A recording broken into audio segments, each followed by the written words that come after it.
it was just really about a mile from where I lived. So, you know, it wasn't an unfamiliar place, except in those days, people from outside the seminary didn't normally visit there, except because our parish used the chapel. We had that chance. But it seems unusual to people today, perhaps, but in those days we had a high school seminary in St. Louis. I graduated from 8th grade in 1963, and myself and two other boys from my 8th grade class enrolled in the high school seminary.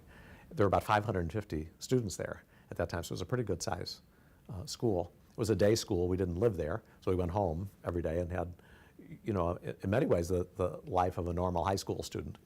But there was a very intense focus at school on the priesthood and on helping us develop at in a way appropriate for our age as high school students, of, you know, the beginnings of a good spirituality and a focus certainly on Mass and the sacraments that we might not have gotten someplace else. So my time in the seminary began when I was 14. So by the time I was ordained a priest, I'd been a seminarian for 12 years. The discernment, of course, changed over that time because I was growing up.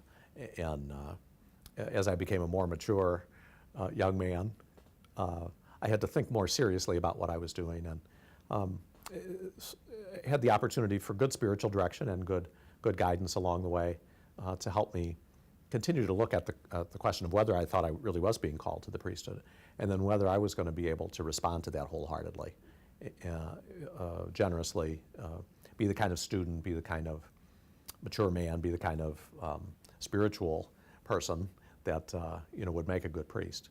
So that discernment went on, off and on really, but you know, on some more intensely at some times. I think probably when I was a student in the theology school, probably about the age of 22 or 3, I really came to a real firm decision that was the direction my life was taking, and that really was the call that I had from the Lord, and that I was going to do everything I could to respond to it and try and do my best to prepare for the priesthood and then to be the best priest that I could be.